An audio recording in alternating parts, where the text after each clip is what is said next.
At the beginning that we are going to take members of the media and the membership of Umkhonto Wesizwe through the critical components of the constitution of Umkhonto Wesizwe Party. Can I take off my cap so that we're able to read that clearly?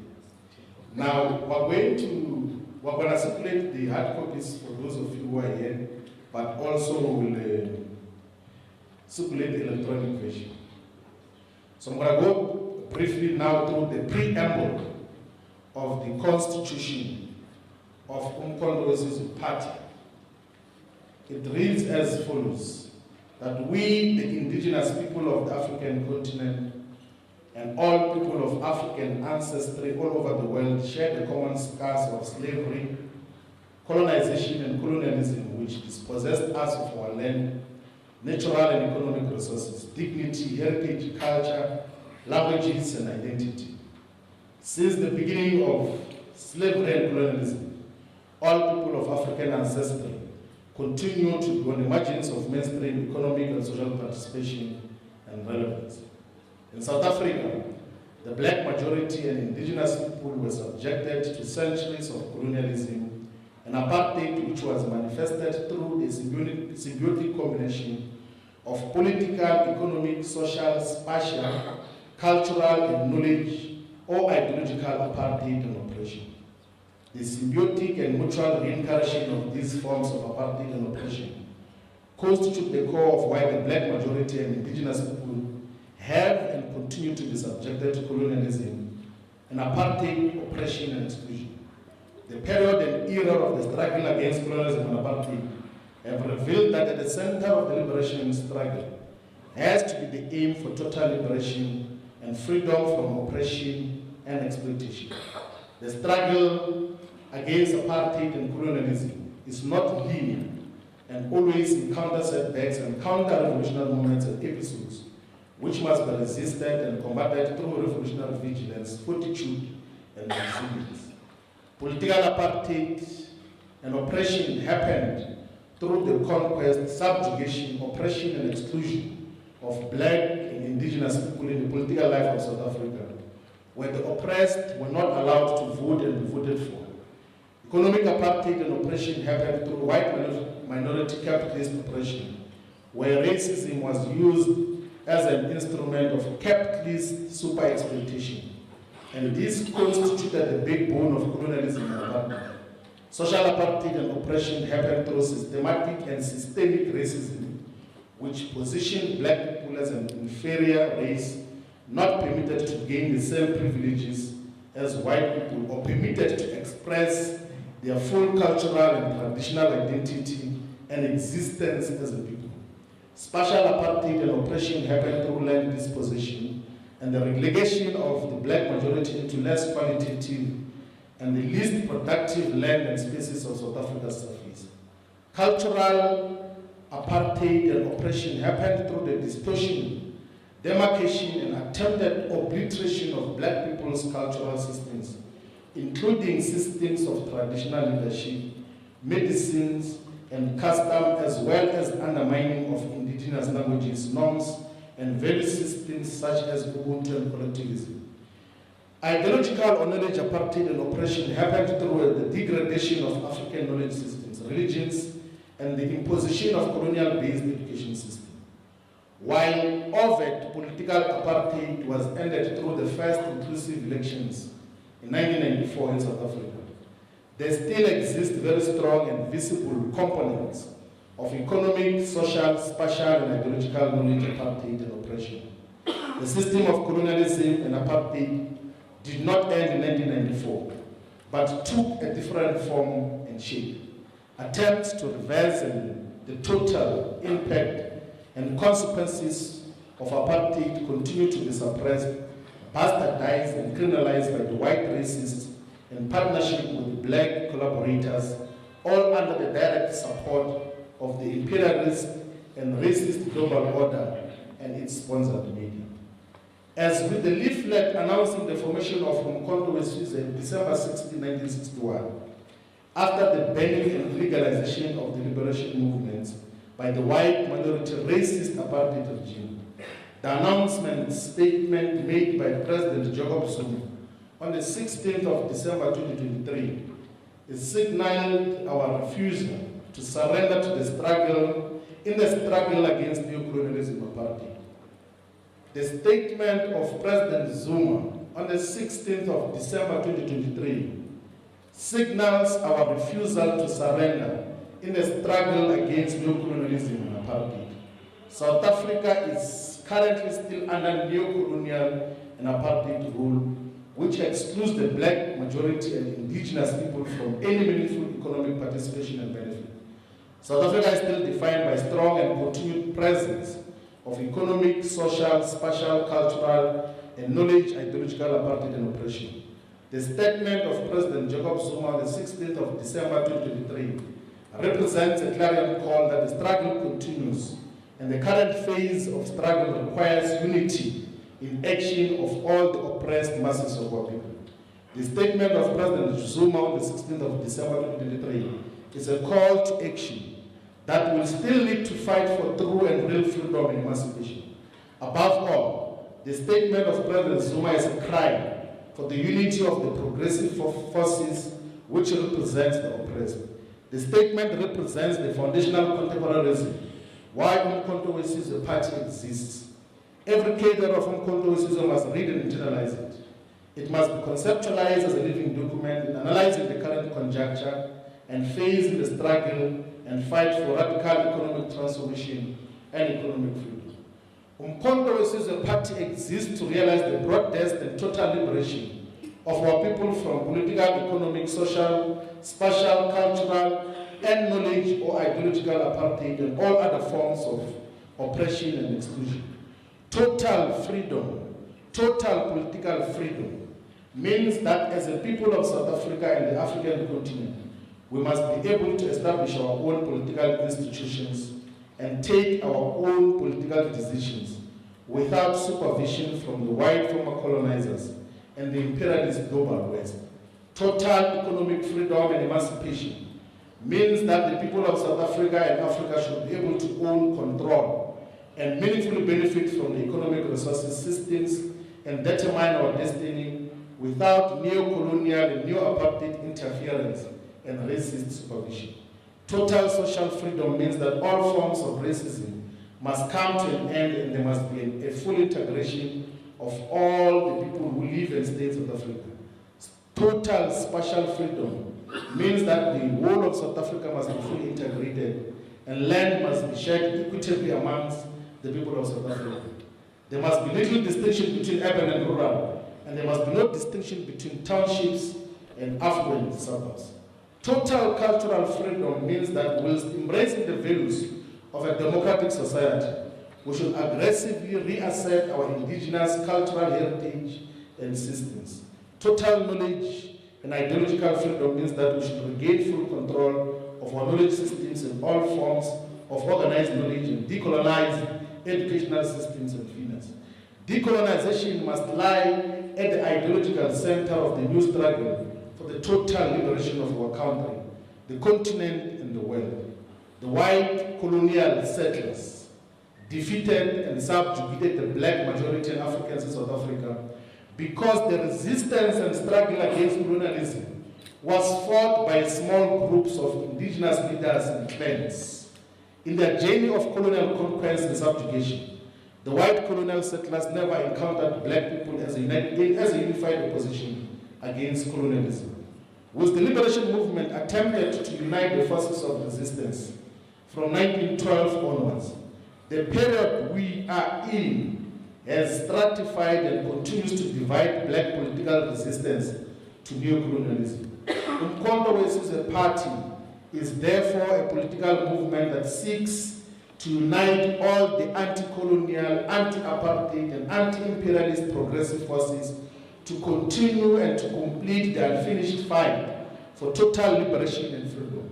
Umkhonto we Sizwe Party believes that now is the time that we unite all the progressive forces, particularly those who are not projects of and instruments of continued white domination and oppression. Umkhonto we Sizwe Party unites the ideological strengths of freedom fighters who associate the wars of resistance against colonialism and apartheid, a radical and militant interpretation and application of the Freedom Charter, Pan-Africanism, Black consciousness, and similar philosophies. We believe that the phase of the revolution we are currently in calls for total unity and unification of the progressive forces. Umkhonto Wesizwe Party stands totally and fundamentally opposed to collaboration with colonial, neo-colonial forces and their descendants who still uphold and defend colonial intentions and aspirations. We acknowledge that the democratic breakthrough relegated African customs, traditions, and systems of governance, whilst other democratic, socialist, and progressive programs all over the world embrace democracy, socialism, and progressive change, aimed at retaining and protecting their cultural heritage, customs, traditions, and recognition of traditional leadership. Umkhonto Wesizwe Party is a total liberation progressive movement fighting for total political, economic, social, spatial, cultural, and knowledge or ideological freedom and emancipation. The core value of our struggle is the unity of all the progressive forces and demonstrable mobility, excellence, and capacity of those who will be deployed to play different roles in the state and other institutions. Umkhonto Wesizwe Party is opposed to colonialism, neo-colonialism, neoliberalism, racism, sexism, and all unjust laws, systems and practices that seek to demonize Black people and Africans in South Africa and the entire world. Umkhonto Wesizwe Party is founded on the fundamental philosophy that the greatest weapon in the hands of the oppressed is their unity in action. Umkhonto Wesizwe Party is a revolutionary political movement that is founded on the principles of progressive internationalism, Pan-Africanism, anti-colonialism, anti-racism, and the commitment to redress the legacy of apartheid and colonialism. The MKP is an organic movement that is fighting for the total emancipation of the people of South Africa and the entire African continent, and respects the role of African traditional and royal leadership. Part of the immediate programs is the attainment of the aspirations of the Freedom Charter and of Umkhonto Wesizwe Party's People's Mandate, and the transfer of the ownership of the land and natural resources into the hands of the people as a whole. Umkhonto Wesizwe Party draws direct inspiration from the 1961 generation of Umkhonto Wesizwe, which said, "We are working in the best interest of the people of this country, black, brown, and white, whose future happiness and well-being cannot be attained without overthrow of the nationalist government, the abolition of white supremacy, and the winning of liberty, democracy, and full national rights, and equality for all the people of this country." We appeal for the support and encouragement of all those South Africans who seek the happiness and freedom of the people of this country, Africa minded. To this extent, to the extent that today the nationalist government has been replaced by the same racist and exploitative forces and their black collaborators, there is no big difference between the situation in 1969 and the present conjuncture. In the words of President Zuma, the only major difference is that the bullet must be replaced by the ballot as our primary weapon. The Umkhonto Wesizwe Party is a symbol of our refusal to be subdivided and suppressed into small and viable formations that carry no capacity to fight for true and total freedom. Our different formations must never be regarded as ends in themselves. We must develop the ability to differentiate between tactics and strategy. Leaders and organizations will come and go, but the revolution must always remain in place. Although some little progress was made due to partial political freedom since 1994, real and fundamental political, economic, spatial, cultural, and knowledge, freedom, and emancipation have not been fully realized. The hallmarks of colonialism and apartheid are still intact and demonstrated by landlessness of the majority, no economic power, racism and racial segregation, cultural subjugation, and abolition of the indigenous people, the dominance of external knowledge system and content. We we as Controversies a party will unite all the progressive forces to fight for true and total emancipation, for the freedom, for this total freedom. We shall fight side by side throughout our lives until we have won our total liberty and emancipation for all our people. Africa, my goal. So that is the preamble of the constitution of Umkhonto Wesizwe Party. And we'll just skip through the objectives of what does the organization seeks to achieve in terms of the constitution.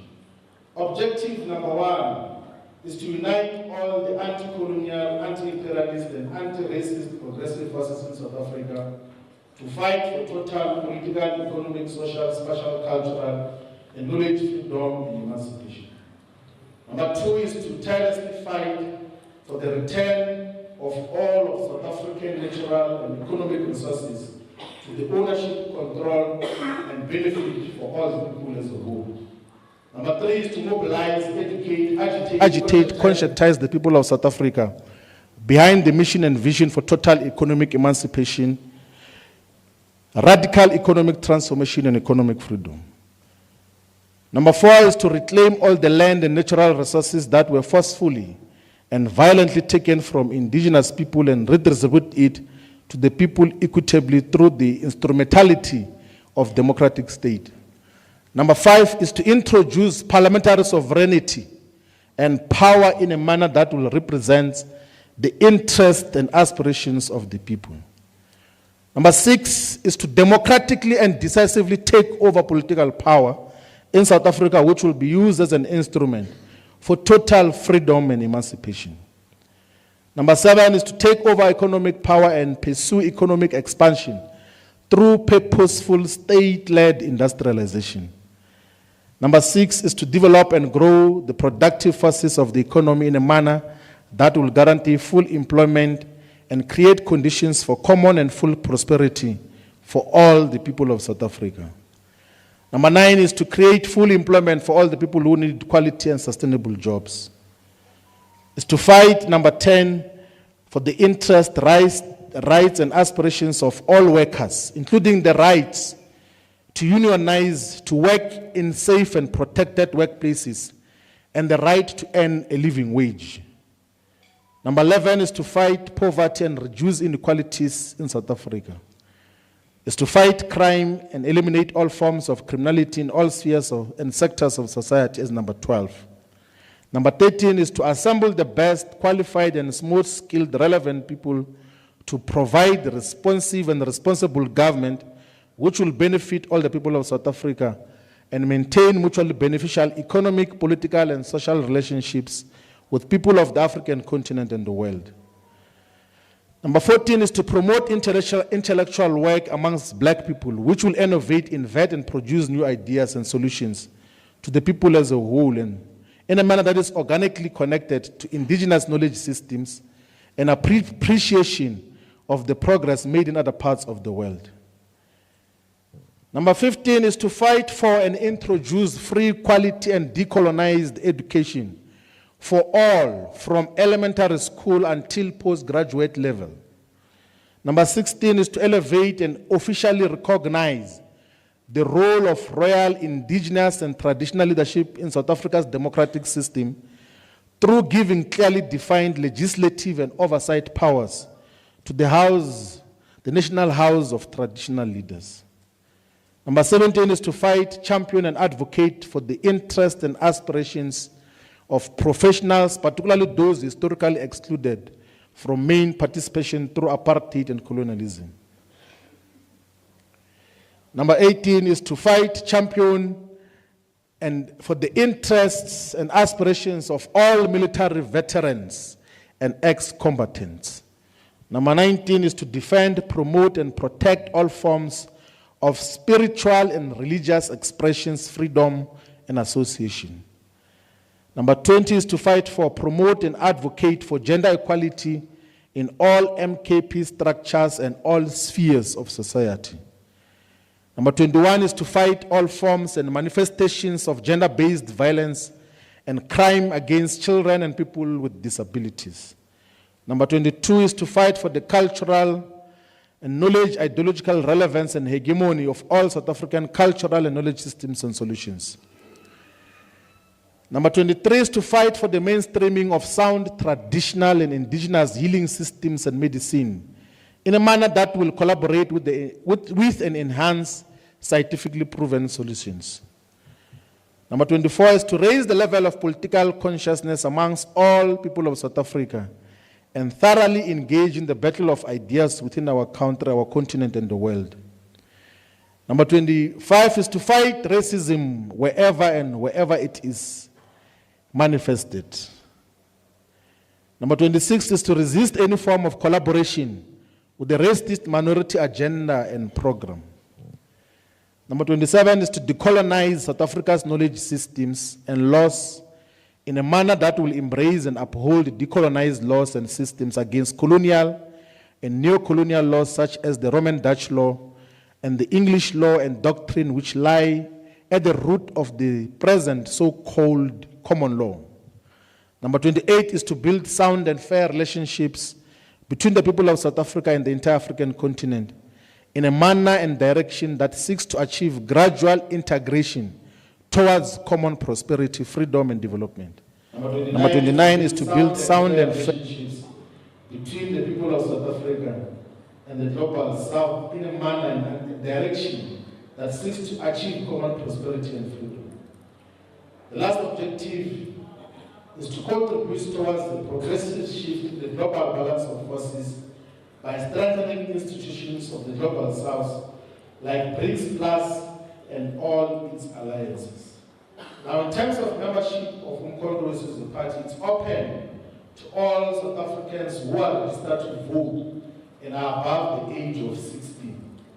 And membership is obtained individually through signing of membership form or through an online application, and therefore an allocation to a branch of Umkhonto Wesizwe. And the membership is open to all South Africans who are opposed to colonialism, white minority racism, domination, and collaboration. Members of Umkhonto Wesizwe party must wholeheartedly serve the people and be ready to make any personal sacrifice and dedicate their lives to realizing the aims and objectives of the organization.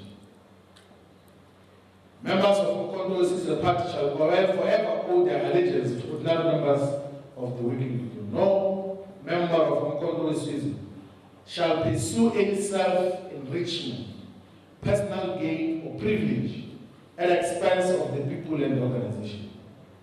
All members of Umkhonto Wesizwe who join the organization will be placed on a probation period for a period of 24 months after joining, meaning that the membership may be summarily cancelled collectively by the national officials at any point during the probation period. The cancellation of membership will be done against members whom the national officials believe have violated the organizational principles, policies, and principles, or are not aligned to the strategic objectives of the organization. The powers that are envisaged in the cancellation of the membership will always be exercised with the concurrence of the President. That the National High Command has got the right to accept or reject membership of anyone who joins, who seeks to join Umkhonto Wesizwe. And members of Umkhonto Wesizwe party are not allowed to join and participate in political activities whose aims and objectives are opposed to the objectives of Umkhonto Wesizwe. And save for highly exceptional and strategic circumstances, and with the approval of national officials and the High Command, members of Umkhonto Wesizwe party are not allowed to be members of other political parties, except organizations that are in formal alliance with the Umkhonto Wesizwe party. And membership of Umkhonto Wesizwe party will be 20 rand, which will be applicable for 24 months and renewable after 24 months period. And that members who join should pay directly and not be paid for on behalf of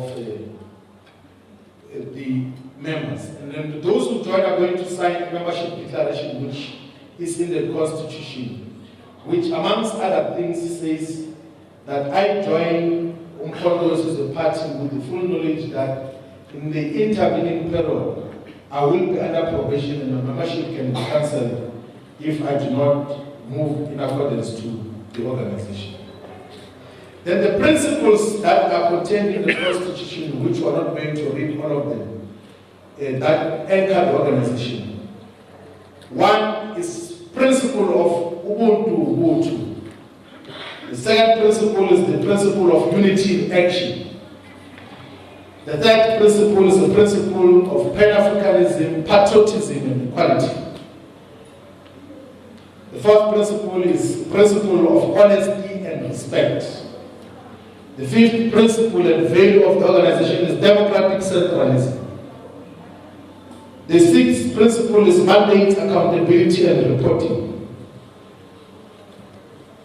The seventh principle is organic forms of public representation. The eighth principle is discipline and hard work. The ninth principle is knowledgeability and meritocracy. The last 10th principle is class consciousness. We will get time to all of us read through all these principles. But just want to pull out one of the key principles that the President had guided firmly on as to what should be the values of all Umkhonto party members. The principle of honesty and respect, that all members of Umkhonto party must be honest at all times and must avoid making commitments on things they cannot fulfill. They must necessarily fulfill all the commitments they make to the people. The guiding principle of all Umkhonto members and public representatives will be what Amilcar Cabral says, that hide nothing from the masses of our people, tell no lies, expose lies whenever they are told, claim no easy victories. And the emphasis is that the respect demands that all members of Umkhonto party must respectfully raise their political views in and outside the organization and must engage even political opponents with robustness, but through respect. No member of Umkhonto party will be allowed to throw insults at anyone, including political opponents, even in instances where they have been insulted or provoked by the opponents. It's one of the principles that is going to guide how the organization is, but that is substantiated in the Constitution. And in terms of the structures and organizational structures of Umkhonto party, we are led by the president, who is the commander general, and the president of the organization. And then there will be a structure called Royal House, which is comprised of the kings and queens, the recognized kings and queens, which will be an advisory structure which will interface with the organization through the president and commander general. And then underneath that, we're going to have a council of traditional and religious leaders. A council of traditional, indigenous, and religious leaders who are going to give constant counsel to the organization in terms of what are the key issues. Whenever manifestos and policy positions are adopted, the leadership collective will be obliged to go and give a report to people who lead the recognized constituencies, which are religious leaders and traditional leaders from all corners of South Africa, representing all cultural denominations and expressions in South Africa. And underneath that, we're going to have the national officials, which is the top 8 of President, Deputy President, Secretary General, Deputy Secretary General, National Chairperson, Deputy National Chairperson, Treasurer General, and National Organizer. And then we're going to have the National High Command, which is the highest decision-making body. So it's an equivalent of a National Executive Committee or a Central Command team in other organizations. It's the highest decision-making body, the National High Command, which takes decision. That is the structure that took the final decision on the constitution. And out of that, we're then going to have provincial detachments. Provincial detachments will be the ones that are responsible for coordination and work of the organization at provincial level, appointed by the national structures. Underneath that, we're going to have regional detachments. Regional detachments are demarcated as the districts, the 54 districts or metropolitan districts, which are 8 in South Africa currently. So it's 54 regional detachments which are going to be leading the structures. We must highlight that the composition of the provincial detachments will be provincial convener, provincial deputy convener, coordinator, deputy coordinator, organizer, deputy organizer, fundraiser, and deputy fundraiser. That will be the same in terms of regions. Underneath regions will be sub-regional detachments, which are going to be demarcated as the local municipalities in terms of the district municipalities, in terms of metropolitan municipalities, it will be as per the zones in that particular metropolitan municipalities. And underneath that will be ward detachments. Underneath ward detachments will be voting districts detachments. The voting district detachments are going to need VD-based branches of the Umkhonto Party. So the branches of Umkhonto are going to be VD-based. We are fully aware that in South Africa we've got 23,291 voting districts, and we are going to launch 23,291 branches of Umkhonto, which are going to be constituted at VD level for efficiency and impact of work, because ward-based branches, of course, are functional in certain circumstances, but they are not easy to convene in most of the rural areas and communities. So the branches of Umkhonto are going to be VD-based. And for purposes of local government elections, all the VDs will gather to then select who will be the candidate and what is the common program for the total victory in terms of elections. In the immediate program, an activity that is going to be happening is that the leadership is going to be appointing the leadership of provinces, of regions, and no one at provincial level has got the power to establish any regional structure. That is the responsibility of the national leadership. And once that leadership has been appointed, there is no one who is going to identify themselves as leaders of Umkhonto in the province, except those that have been appointed in a letter that would have been signed by the Secretary General. So that is the principle that is going to obtain. The fraternal organizations that exist within Umkhonto Party. One is Umkhonto the Women's League. It is established by the Constitution, which is comprised of all women in Umkhonto above the age of 16 and well registered to vote, are going to organize and led at the national level by the National Women's Detachment. And then we have provincial structures, regional structures, ward structures, village structures. We're also going to establish the Umkhonto Youth League, which will be joined and led by young people between the ages of 13 years old and 30. So between the ages of 13 and 30 years, that is Umkhonto Youth League. And it organizes at all levels, except in institutions of higher learning. So Umkhonto Youth League will organize young people in communities, except in institutions. The Umkhonto Youth League will not launch campus-based branches. We're then going to have Umkhonto Students Movement as a separate, relatively autonomous organization, which is going to launch branches of Umkhonto Students Movement in all TVET colleges, universities of technology, and universities, and will be relatively autonomous to deal with matters that relate to students on a constant basis. And the highlight is that the leadership of Umkhonto Students Movement must not be above the age of 18. So those who think that they are going to join at the age of 40, wanting to leave the student movement. They won't be able to smuggle themselves. It's mostly going to be the young students who are going to be leading themselves in terms of what will be expected. So the Constitution was adopted by the National High Command, and through observation of just the practice of the organization and the evolving time and adaptability of the circumstances and conditions, when there are changes that are going to be made, the National High Command will again meet to say that we need to add the following sections to then deal with those aspects. And the President is the leader of the organization, and he has the powers to determine and convene consultative and policy conferences in instances where he thinks there's something important that will need organic direction from the leadership.